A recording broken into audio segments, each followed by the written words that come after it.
Welcome back to another episode of the Startup Therapy Podcast. This is Ryan Rutan, joined as always by my friend and the founder of startups.com, Wil Schroter. And as we do sometimes, we are also joined by a whole bunch of amazing founders who we will be hearing from a little bit later on in the show. Before we do that, Wil, let's kick things off, man. We like this illusion in startup land that as founders, we're the masters of our destiny, that we get to choose our path and that we blaze forth on all these available trails. What's the reality there, man? How many options do we actually have? How much choice do we really have as founders? I'm still waiting for it to happen. Dude, come on. Yeah. I've been at this for 30 years. Like, by now, shouldn't I be unleveraged? Wasn't that supposed to happen at some point? At some point, yeah. I don't meet nobody says when that tipping point is. I don't meet any of these people, these unleveraged people that have like all the time and condition to do whatever they want. I've never met these people. I know about these people. Like I've met celebrities that I think can do that, or super billionaires that I think can do that. But for kind of everyone else, we're all leveraged all the time. And it's a big problem because we're seeing this increased narrative where all of a sudden, all of us are supposed to have all these choices, right, Ryan? Yep. Like, I can choose my investors, I can choose my work-life balance and all these other things. And I'm like, not really. Not so much. It's like you can, but everybody that I meet doesn't seem to have that challenge or that opportunity. So I'd say let's dig into that. Let's like go one by one. What are the things people are stuck with? Sure. And why is it all messed up? All right. So before we get into this next topic, I just want to let you know what we talk about here is like 1% of the conversation. You know, really this conversation is going on all day long online at groups.startups.com, where Ryan and I pretty much talk endlessly with founders about every one of these topics. So if by the end of this discussion, you like the topic and you want to dig into it a little bit more with Ryan and I, just head to groups.startups.com and we'll pick it up from there. It's essentially the entire list of potentially available resources is the discussion today, right? Yeah, pretty much like literally everything. We're going to narrow it down to everything. Yeah, and that's the thing. You know, we talk to founders. It's not like any of them are just wandering around going, you know, Ryan, my biggest problem right now is figuring out where to allocate all of my resources. I just don't know what to do with all of them, and it leaves me with so much optionality. But so let's, where do you want to start? Which one do you want to tackle first? We'll start with investors, because let me say this. Okay. Every single day on Twitter, it's some finger-tenting idiot. I mean this in a nice way, because these are my friends. Some finger-tenting idiot that's like, you should choose your investors wisely. Only choose investors that do this. I saw one today that was only choose investors that align with your values. I was like, that was Alexis Ohanian, right? Not a bad guy, right. I'm just saying. I was like, you know what a privileged thing that is to be able to say, choose your investors? Brian, you and I talk to thousands of founders. No one's choosing their investors. Like 6 people are, right?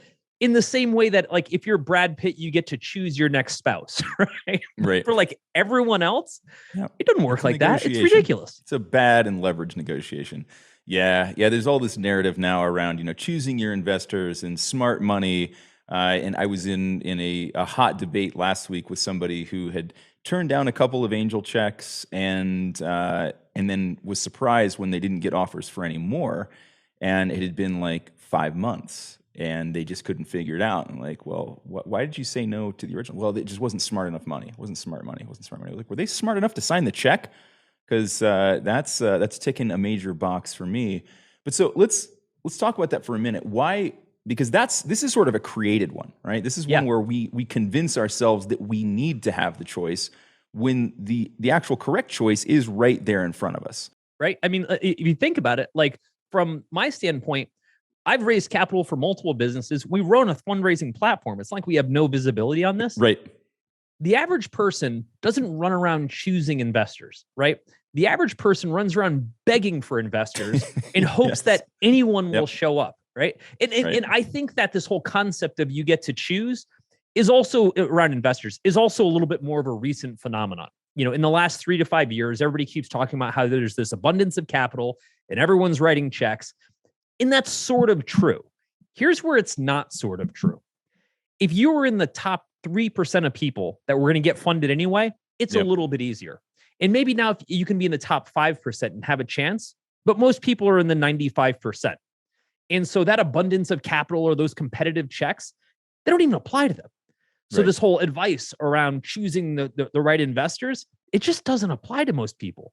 But we sit there being stressed, being like, wow, well, maybe I'm not making a strong enough case for who I should be investing or taking investment from. I'm like, yeah, good luck with that.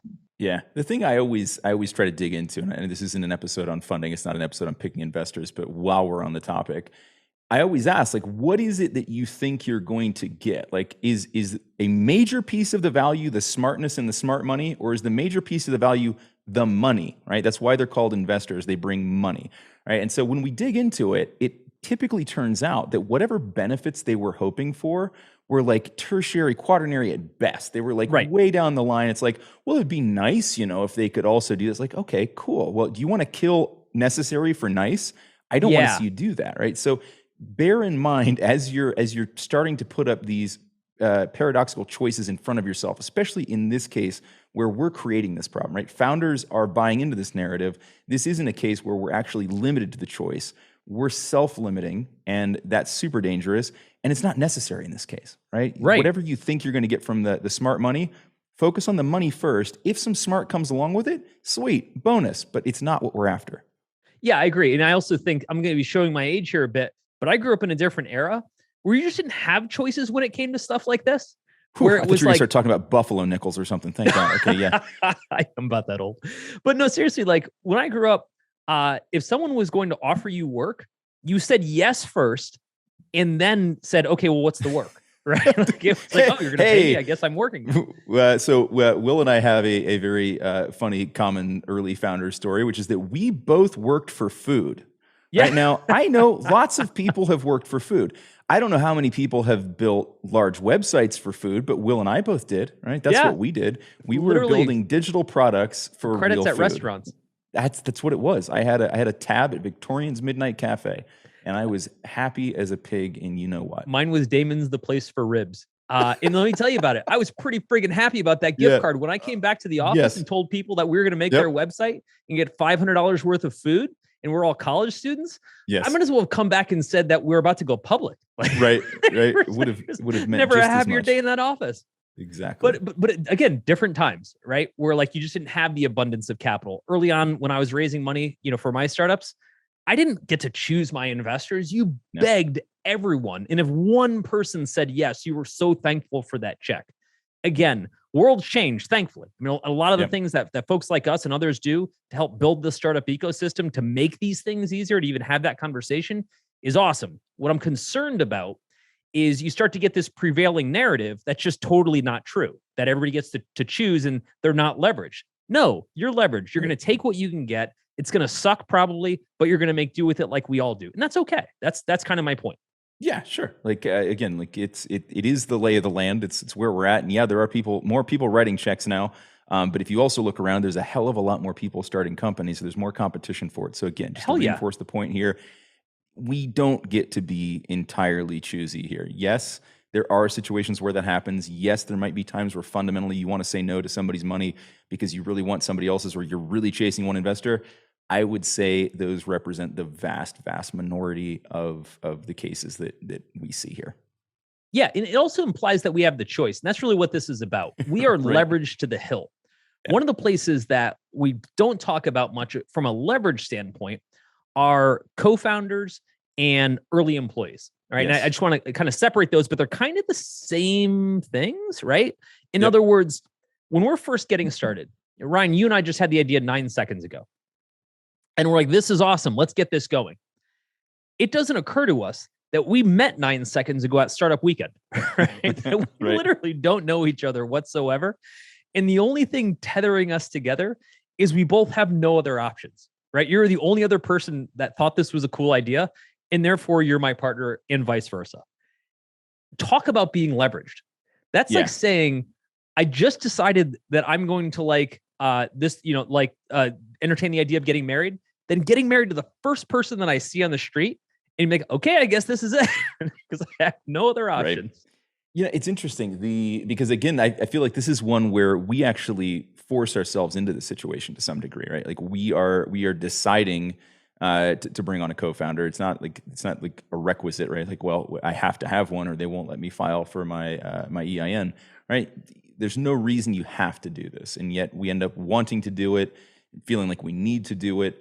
There are some times where I think it can feel a bit more leveraged, and I think this is where we can actually kind of span that gap that you're talking about, where it's, there's early hire or co-founder.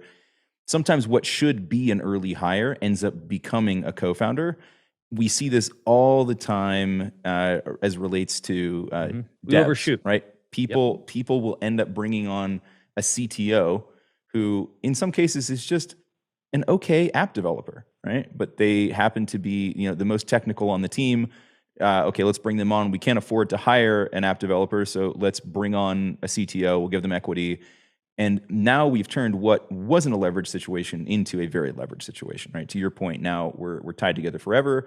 And it's not just being tied together, but it's, what is an adequate resource at one point in the business may not be later, right? That average app developer might have been exactly what you needed from day 0 to day 180. Maybe. But from that point forward, does that person have the chops to lead technical teams? Do they have the ability to grow the technical organization, to build what was an app into an enterprise platform? Maybe, but oftentimes not. And then you have all of these things to deal with. And so you're leveraged in the beginning when you make the decision. But I would argue that the real point of leverage in this case comes time down the road, right? Was we've already, we've come 6 months, 8 months, a year, and now we're really leveraged because we've tied somebody to the cap table who no longer can live up to the role or where the company's going. And man, that is just such a shit spot to be in. How about if you were to ask the average startup and they have a co-founder, and ask them by themselves, without the co-founder in the room, how many co-founders did you turn down before you accepted this one? Right? None. Yeah. Ever. Right? So you're saying you went on one date with one person. And we were both at a coffee shop and we were both wearing black hats, Will. What else did we need to know at that point? It was kismet, obviously. Right. We're complaining that some early investor wants to take 20% of the company to give us actual money, but we gave 50% of the company to somebody that we've never worked with before because they're the only person standing in the room that day. Come on. But they really liked what we were doing, right? Leverage decision. What's crazy is there's an opportunity with all of this to step back and say, this is a pretty leveraged decision. Like maybe I should be a little bit more mindful about when and how I make that decision. Because most people have never done this before. They've never actually started a company before. Why would you have? And they have no idea what the consequences are of making a leveraged decision like this. And this isn't an anti-co-founder decision or discussion at all. At all. It's the opposite. Yeah. It's if you're going to pick a co-founder, be super judicious about it. Yes. Right? Talk and about not just all in the of your other selection, options. but in the structure too, right? Yes. So if let's cover the basics here, Wells. Again, this isn't a co-founder selection episode, but while we're on the topic, a couple really important points. As Will said, be judicious, right? It's rarely 50-50. Use vesting. Yeah. Okay. I'll leave it at that, right? You do those 3 things at least, you will save yourself 90% of co-founder heartache sometime down the road. Your co-founder prenup. Do those things. Yeah, no. And so in the early stages, when we're first getting started, with any of our startups, we're just fully leveraged at every level. Everything we're doing, we're about to make probably not the best decision because we don't have a lot of options. Yep. But I think on some of these, when we talk about, hey, I'm about to go make a co-founder decision, I'm about to make an investor decision, we'll talk about some others in a second. I like to be able to have startups, founders step back and say, I'm now working with the least amount of chips and leverage that I'll ever have. Yep. But I'm about to make the most important decisions that I'll ever make, right? These are all the fundamental decisions.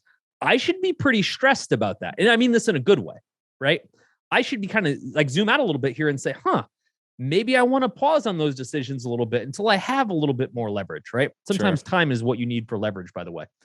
Sometimes time says, hey, the person I met at Startup Weekend is great and all, but they actually weren't the best person for what I was looking for. They just happened to be in my zip code on the day that I had the idea. Right. Maybe, crazy thoughts, maybe I should seek out some co-founders and look around for a bit, date some people for a while to figure out who I love, and then kind of get more engaged. We don't think that we can even do that. And so we get all these shotgun weddings, which, I get it. People make it work. it's just not the best approach. And that's kind of what I like to see people curb a little bit. You know what I mean? Yeah, yeah. I think that you bring up a really good point around the timing issue, around how judicious you're being in that selection and what criteria you're using to determine beyond just proximity, excitement about the idea. Well, of course they're excited about the idea. You've probably made it sound really interesting. Did you also make it sound really difficult? Did you also understand that their skill sets aligned with all those difficulties? Probably not. We don't usually do that. We get all caught up in the hype, right? We're constantly pitching, and co-founder often is like, they accepted my pitch. They were the first person that actually got what I was doing. How many times have I heard this? Like, that's just an indication that maybe your pitch was good, or maybe they're gullible. Like, I don't even really know at this point. Like, the fact that they were the first person who got your pitch does not make them a co-founder. It might make them an early customer, right? Maybe, but it's probably not like your lifelong partner in this thing. Not solely based on that. Could also be, right? But let's not make it on those criteria alone.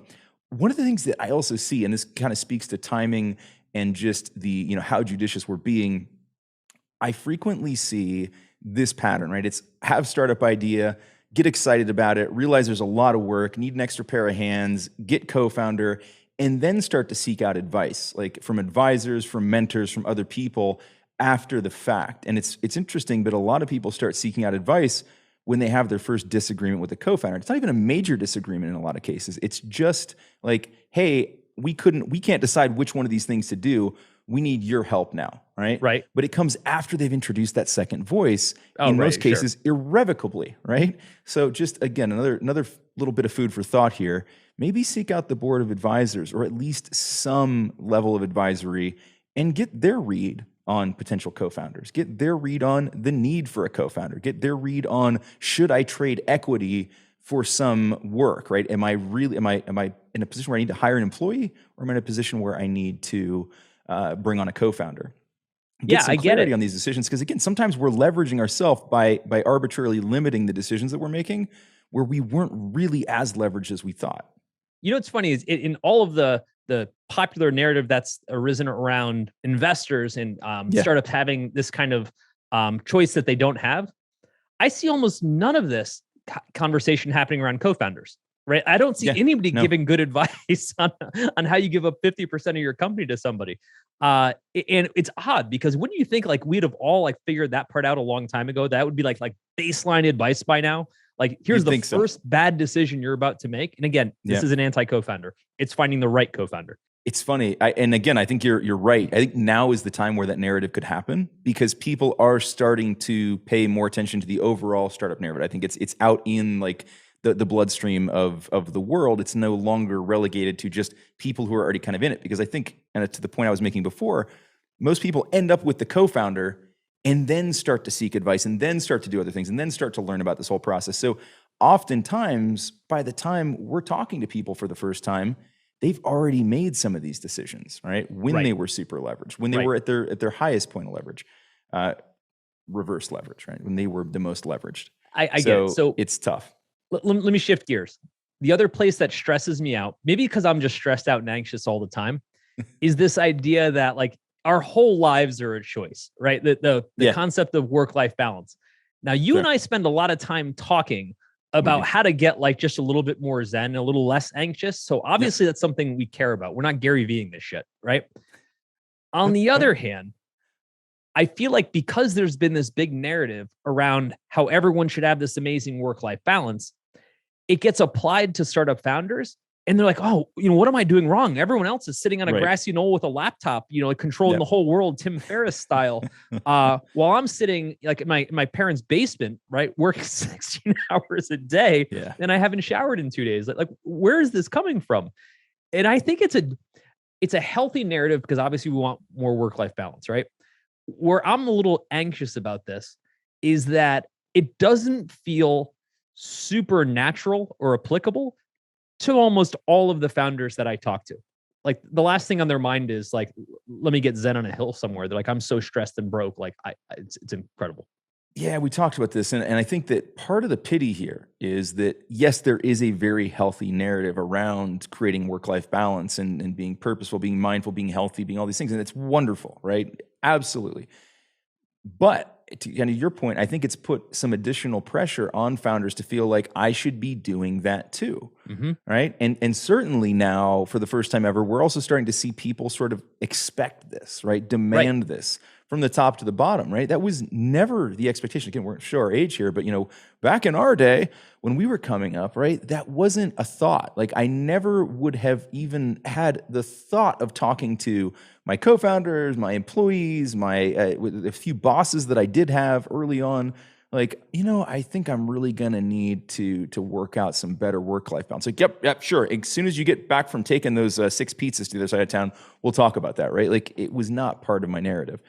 And so I think because it's become more pervasive, there's additional pressure around doing it, which like counterintuitive, but just the fact that there is a narrative around it may make you feel like you're failing even harder. Like you may not have even noticed before. I didn't. I don't know if you did, Will. I didn't know that I should have better work-life balance. Yeah, I did. I didn't know it was an option. I'm not saying that's healthy. I'm not saying that's healthy either. But that's kind of the point. It wasn't really an option at certain points, right? I didn't have, okay, sure, it's always an option. It's always an option. I could have not stayed up, 3 nights in a row, finishing a major project so that we could get cash in the bank in time for payroll. I could have chosen not to do that. And then 12 people wouldn't have gotten paychecks, right? 12 people who very much depended on those checks at the time, all college students and all doing whatever we could to get by, right? So it didn't feel like a choice. Sure, it's a choice, but the cost of the choice was far too significant. The consequences of that choice were far too significant to make that choice. And so I think this is a great example of where there are times where we see things that we may want to do. There are other paths we want to take. And as founders, we just don't necessarily always have that choice. Doesn't mean that we don't have the intent. Doesn't mean we don't, want to work towards that and have that as a goal. But it's not just a matter of saying like, oh, hey, a little more Zen would probably do good, and I'd probably be more productive, and I'd probably, maybe, right? But in the moment, like projects got to get done, features got to get shipped, somebody's got to get hired, somebody's got to get fired. These things just don't sit around waiting, while we float off the ground on the grassy knoll. Well, so here's what I'm trying to validate there. Number one, there's a founder listening right now, stressed out of their mind. And here's their checklist. When I say I probably mean like literally every single person listening. 1, I burned through all of my savings. 2, I have no idea if my startup's going to make it through the next 3, 6, 12 months. 3, I have no idea what's going to happen to me when this thing inevitably fails, which at the time I feel like it will. Sure. It won't, might, but whatever. The next is I've got a whole bunch of people that I'm responsible for, right? They're responsible for their job. If they don't do their job, they will lose their job. And then all of a sudden, they have to get another job. Right. Ryan, if you screw things up, that dozen people, they all lose their job. Yep, exactly. So while they're off doing yoga, there's a version of you going, dude, if I don't get this done, there's serious consequences. Yep. And again, this has nothing to do with whether or not like getting more balance in your life is a positive thing. Of course it is, right? It's a wonderful thing. What we're talking about is how unrealistic it is from an expectation standpoint, because the amount of stuff that we have on our plate and the consequences that come with that are so severe and so significant. It's just not easy for us to do. No, right? We're 10 years into our business. We have a profitable, successful business, and we're still stressed out, right? Trying to make stuff happen every day. Yep. It's not that simple. And I love the fact that there are people that have figured this out. Trust me, sure. That they are living the dream I want to live. I just don't see that many people that actually feel like that luxury exists in a realistic way. It's not a luxury that we're just automatically afforded, right? It's not an entitlement. I think that these are privileges that we can prioritize, right? And we can say like, I want to earn that privilege. I want to do the things that get me to that point. And then hope that all of those stars align, right? And kind of like the macro point that we're making here today, and I'll reflect back on what I just said, right? I can make the decisions that lead me to the point where I earn that privilege. Maybe, right? That again implies that I had a whole bunch of choice and that there was this sort of optimal set of decisions that I could have made that will lead me to that promised land. And yet that's not really the case, right? In most cases, we're making the decision that is available to us that allows us at least the illusory impact of moving forward, right? By the way, I just want to mention, if what we're talking about today sounds like the kind of discussion you wish you were having more often, you actually can. We're online all day, every day, working through exactly these types of topics with founders just like you. So any question you would have, or maybe some problem you just want to work through, we're here and we love this stuff. And we're easy to find. Head over to groups.startups.com and let's just start talking. Well, I tell you what, let's do this. Let's talk about, well, we've covered a lot. Let's talk about what all the folks in the room right now are thinking. It's kind of, how they view leverage. So let's run to the top. Ryan, you want to start us off? Yeah, let me scroll back up here. All right. So Andy says, so true. If you've raised money on it, so we're going back to the investors here. So if you've raised money on a number of occasions with a successful exit at the end of each, then yes. Each of them will want to continue to invest in you, and you can be picky. If you're not in that 0.00001%, did I get that right, Andy? I don't want to misquote the stats here. Then grind it out and meet with anyone who will listen. Andy, are you going through this right now? Yeah, I'm going through the process now. And as you said, it would be amazing to be choosy, but we'll take a meeting with anyone. They're all valuable feedback, but beggars can't be choosers. When you haven't had a successful exit, or in my case, I have, but not with investors, you don't have the investors to call and say, hey, the last deal we did was great.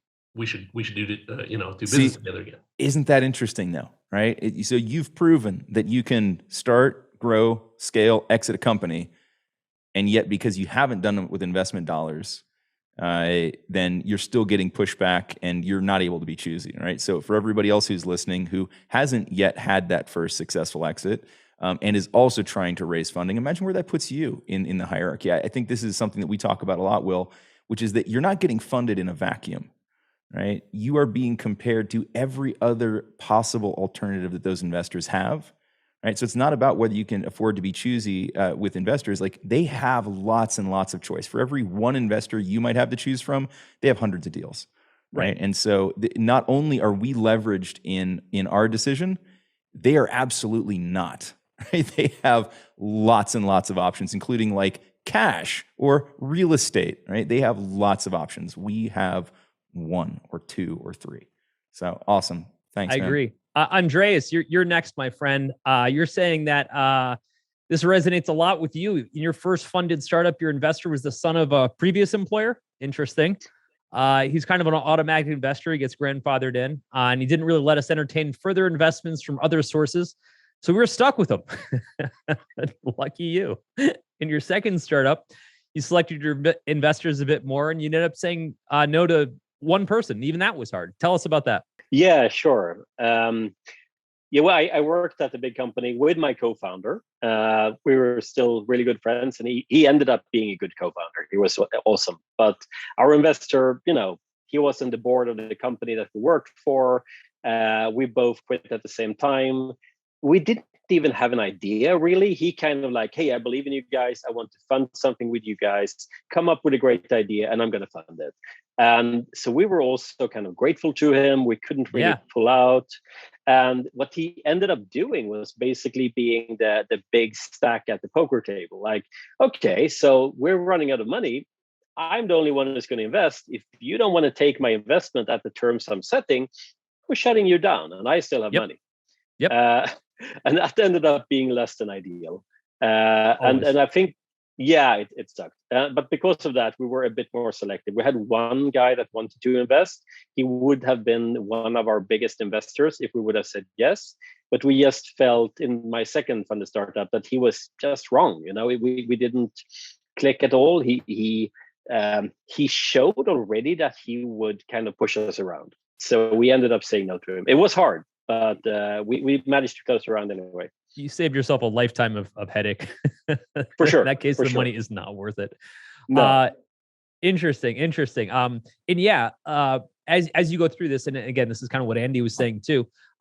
Once you've been around the block a few times with investors, not only are you more likely to get funded again because they appreciate people who've been through the gauntlet before, but you're way more gun shy about who you'll get funded from. Because like anything else, the person that understands marriage best is the person that just finished a divorce, right? Because you understand the entire cycle of how this thing works and kind of, what the consequences truly are. Ryan, who we got up next? Justin, are there any exceptions to saying yes just because the money is there? Certainly there are. I think in my experience, they tend to represent the edge cases, right? If there's a moral or ethical dilemma, a conflict of interest, or you just understand something fundamental about that individual that says, like, I just cannot stand being in the room with this person. I cannot take advice from them. It's just going to be such a personality clash that I know it's going to make me miserable. But then the decision that you have to make in that moment isn't, I'll say no to this investor so I can get another one. It's, I'll say no to money knowing that I may not get any more. And so I may be dictating a different path for my startup. So I think that's important to note that, yeah, you may say no, but you have to be really clear about what that actually means. I think a lot of times we think we can say no because there's all these other options. As we've talked about ad nauseum today, there typically aren't, right? Will, anything else you want to add to that? No, I think you're spot on there. Like from our standpoint, we have, these limited options. We kind of take what we can get, like in most cases. Yep. Omar, going to jump over to you. He said, because you're in biotech, I think I'd be more selective for investors. Obviously, it makes sense. I need them to understand the space, regulatory issues, et cetera. And I'm not quite there yet. So we'll see. What makes you say you're not quite there yet? So we are at the point where we have to do a couple more proof of concept experiments. Yeah. And we're trying to get grants right now to get those experiments done. So that after these experiments are done, we'll either be worth nothing or everything. So we want to start raising after those proof of concept studies. I hear you. Do you feel like prior to that you can't raise, or just that just can be geometrically harder? I think I probably could, just based on my reputation and our IP. But yeah, our valuation is so volatile at this point. Right. So you're leveraged. Yeah. Ideally, the wrong time to raise money, but we usually when we're most leveraged is when we need that money. They tend to go hand in. We do need the money. Nothing there. Ryan, who's next up? Let's see. We've got Justin. Most of that marriage is because you don't know any other options. It's like parenting, right? You guinea pig the firstborn, and then you're so much smarter for the second kid. So I can tell that you don't have kids, Justin, because actually the first one turns out perfect. You get more experimental as they go. Like, I'm on the third now, and we literally refer to him as the spare child. Jack, I hope you listen to this someday, buddy, just so you know where you stood in all of this. So yes, I can agree with some of that, right? You're definitely kind of trying to figure things out. Were you referring to like the first go around? Is that what you were when you say that marriage? Yes, absolutely. So just a quick kind of reference point. There was a book that I was reading about Israeli startups. Apparently, Israeli investors actually don't invest in the first startup. They always ask the question, have you failed at a startup before? And if they don't, I like that. If they know, then they're out. All right, everybody go make up fake startups that failed. Done. Check. It was spectacular. It was the greatest failure ever, right? But I like that. Actually, that's an interesting Justin, tactic, actually. That's actually very synonymous with why founders who have been around the block once, even if they weren't successful, can often get checks the second time. Yep. Because from an investor standpoint, think about it. If you had to bet on all people who have never played the sport before or one person who has played the sport before, you're probably going to go with the latter, because everybody else, you're going to find out for the first time whether they're worth their salt. At least the other person understands the lay of the land and kind of what they're really signing up for. It's a tough position for investors because we think about it from the standpoint of, well, they want to deploy capital toward ideas. Not really. Everybody's got an idea. They're trying to find people that have their shit together. And that is not easy to do because we're all figuring it out for the first time. It's really, really tricky. Is that why Tom Brady continues to come out of retirement? Tom Brady can play till he's 90 at this point. I mean, given the fact that he's still beating people half his age. But it is, though. It's very rare that you can find a proven commodity in this business. And when you do, all the money goes toward them. It's a very special designation. Yep. Okay, hold on. I like this one. Paul, it seems like failure happens more often with partners from the ground up. I had to rebuild a team 4 times before I got it right. Well, I mean, it is. That analogy with having kids, I think, is pretty spot on, or being married, because that vertical learning curve teaches you so much, and every time you fail, you think, okay, what went wrong? Well, now I have to address that on this next chapter and say, okay, if we're going to try this again, how do we anticipate these contingencies, or how do we at least have a conversation about it so that we know how we're going to handle this when this situation comes up again? And it really, I came at it, and I think a lot of us, when we come into a new business, we're getting into something we don't know anything about. So I understand construction. This is a vertical learning curve that, the most expensive lessons are our own mistakes. And so that whole growth process really helped me understand the necessity of putting together a good contract and really taking the time to analyze, hey, what happens if you get sidetracked or you bow out, or what happens if we can't get anywhere, or if we're not fulfilling our obligations? What's our contingency? What's our backup? And how are we going to not end up back at square one again? Hey, on that contract, just do something really quick. Do a Control F and then do a find and replace for if and change it to when, right? Because all of those things will happen, right? It's not an if, it's like when these things happen, right? When people lose steam, when we fall off the track. Yeah, no, you're spot on with that, man. So so you've done this 4 times now, you said. Is this within was this with the same startup? It's the same company, the same idea. It took me that long to get the right programmers, the right approach, the right scaffolding to get the traction. And I don't know, Ryan, if you remember, but you recommended to me a couple of weeks ago the book Traction, and I can't thank you enough for that. All right, nice. Good, man. You're using it to prop up a corner of your desk where you're getting a lot of work done, right? Yeah, right. You're actually reading the damn thing, right? Into my lap and I spill. Awesome. Fantastic. All right, we got a comment here. It's kind of a back and forth between Justin and Andreas. I'm trying to go back in time, Justin, and figure out what you were referencing when you made your comment. I think I understand where Andreas is going, but I want to make sure that we got this right. Justin, I kind of felt like maybe where your head was at with that conversation is like, let's just take a beat before we start like splitting up equity and get a feel for whether this makes sense. I think what ends up happening is we have the equity discussion first, right? We split up the company and then find out if we should be working together. It's really backward. It's getting married first and then dating, right? It's really not the way this should go. And when you put that into that analogy or that construct, it just kind of makes sense. And yet we all do it. One of the suggestions we had was try dating for a minute, try creating a contract situation, which says, hey, we're going to give this a few months, 3 months, and we're going to see how things work out. If things work out, here's roughly the terms, that we'll look to discuss, but let's see where it goes. And let's just give it 3 months. Anybody can afford to invest 3 months and see what happens. Here's what tends to happen. Really quickly, you realize that adding one person is great. It's just not 50% of the company great, right? And you realize we're going to need like 10 more of these, and putting all my chips on one person typically isn't a great idea. If it is, awesome. If you marry the person that you met in high school and it works out and you're together forever, awesome. Typically doesn't go so well. Ryan, let's jump down to Justin. Well, actually, we're going to answer this. Justin, we were saying, how do you date co-founders? That'd be a good practice. And we were saying, essentially, maybe you start them as contractors. Let's jump down a little bit further. Sorry, I'm kind of jumping ahead here. Blah, blah, blah. Pushing equity down the road is, in my opinion, a disaster. Okay, actually, this is interesting. Andreas, you had a different take on it. Pushing equity down the road is, in my opinion, a disaster waiting to happen.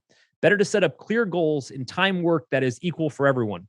Most people overvalue their contribution to the company and thus want a bigger cut than they earn.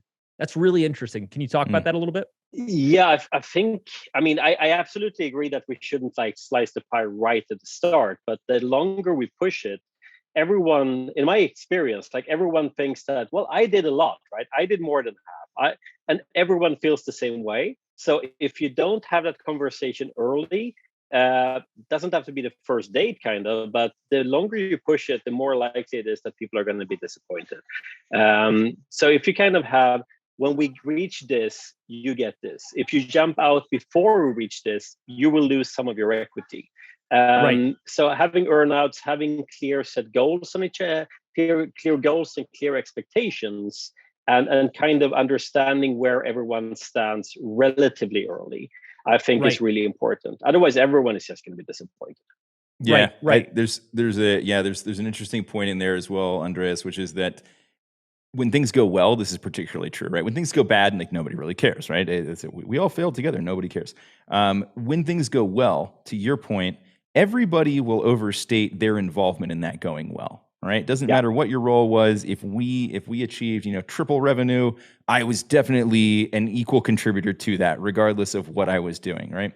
And so, yeah, I think pushing it down the road without some definition, I think you're both right in that doing it too soon can be problematic, but I think having a framework for how it gets divvied up makes a lot of sense.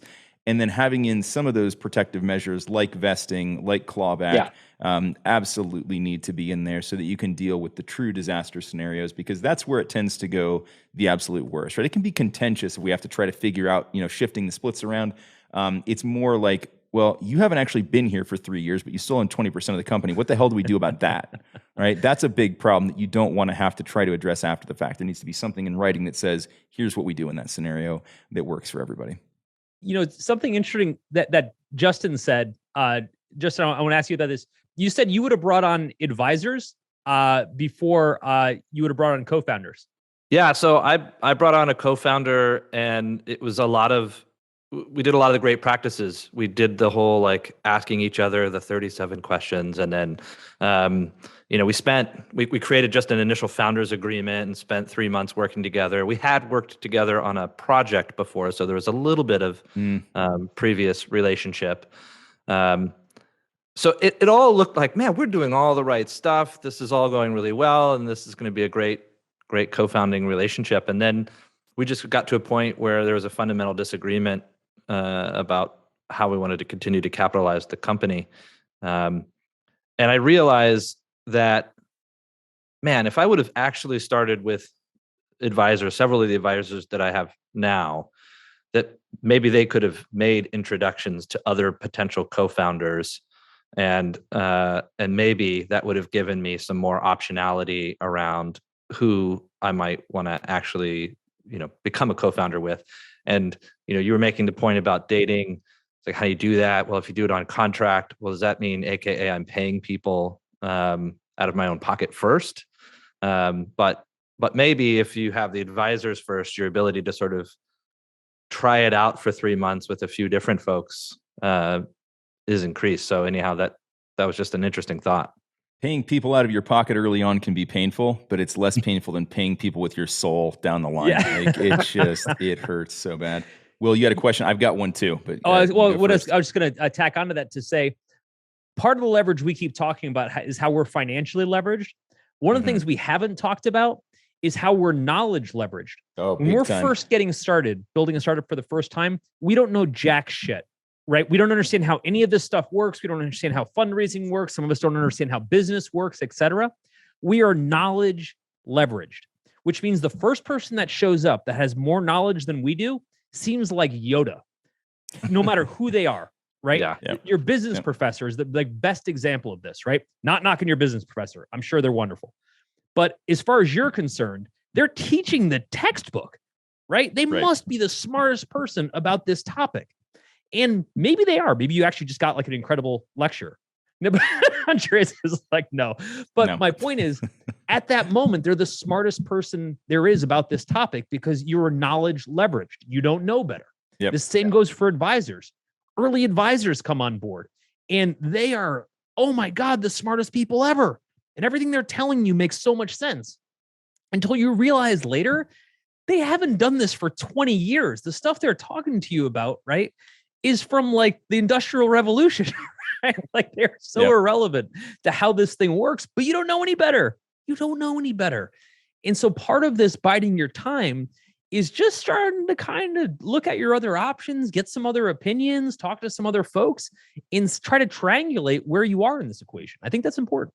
It is super important. Justin, I see you're actually using one of the most common early stage startup advisors right there in the background. Some of you will know it as a dartboard. The question I had harkened back to your comment, which was that, if I'd had advisors earlier on, maybe they would have led me to. you may or may not be able to answer this because this will require kind of going back in time. What do you think the advisors would have been able to see at that point that would have allowed them to direct you differently, either to a different person or to say, like, no, you actually don't need anybody right now? It's kind of a two-part here, which is also, what was your motivation for getting a co-founder? Why did you feel like you needed one or wanted one at that point? Yeah, two good questions. So I'll start with the second one, which is, I have a product management and marketing background, but not a development background, right? So technical resources are necessary. Yeah. I had the idea first, so I was kind of going out and looking for a co-founder. And it was about money. It was about finding somebody who could work for no salary for a period of time and then be able to pay for that with equity, which I know is not. Yep. That's when you're leveraged. Those kind of the point, right? Yeah. It's not. It wouldn't have been your first choice, right? You would have rather paid with cash. But I looked around. I didn't find any cash. Yeah. Yeah. It turned out that it was not under my pillow. So yeah, that was my motivation there. I think early on there was a discussion around how we would fund the company, and my co-founder was much more into the bootstrapped approach, and I was kind of open to all possibilities. They're all just tools, right? So maybe bootstrapping for a while works, but at some point, if we need to get funding, I have no problem with that. And it seemed to me like, that was going to be something that we could maybe overcome, but eventually it became, a reason that we could not continue. Sure. And I think some advisors would have been a little more like, hey, this is a red flag that you just can't ignore. And might have, said that a little more frankly early on. And then the potential that they might know other people in their network. And since they're, somewhat invested, then they might be able to make those introductions. Anyhow, that was the thought. Totally makes sense. Justin, sticking with you and skipping around a little bit, you asked how many co-founders are enough, to have considered. Just out of curiosity, anyone in the room right now, has anyone here dated a bunch of co-founders before they chose a co-founder? And okay, if not, I'm just, again, I actually don't hear it that often. And I would love to hear, somebody who has. Well, that pretty much sums up crickets. Yep. All right. That kind of says it all. Womp, womp, womp. All right. Okay. Joe Slaughter, you said that you've been kind of dating someone? I have dated. I've tried using Sharper, the app. I've tried using Bumble Biz. I've tried using a whole bunch of different things. And so far, I'll say most of the connections were a waste of your time kind of thing. It wasn't the right field of people to try and be dating among. There's not even a platform to do that properly. The top links I have, I guess, would be coming from Y Combinator currently. The most technical matched to my experience. But even that's kind of like, it's people have to take the time and effort to go and find and hunt. There's no matchmaking service really in between it. Yeah, it's also a very tall order. Interesting. Rashida, I'm going to call on you. You said, this is the first community where I'm consistently asked about a co-founder. Like, I was even considering a co-founder, and you're still not. Right. But it's interesting to hear why people look for co-founders. What is that pressure, so to speak, that you're seeing or hearing about getting a co-founder? I'm not even sure. I went to business school, and I've gotten, I used to be an underwriter, so I've seen a lot of business plans. I'm like, I've done and seen a lot of this, but where people were directly asking me about, oh, so do you have a co-founder? I was like, is this a qualifier for kind of where people say, like, should we be talking to two people?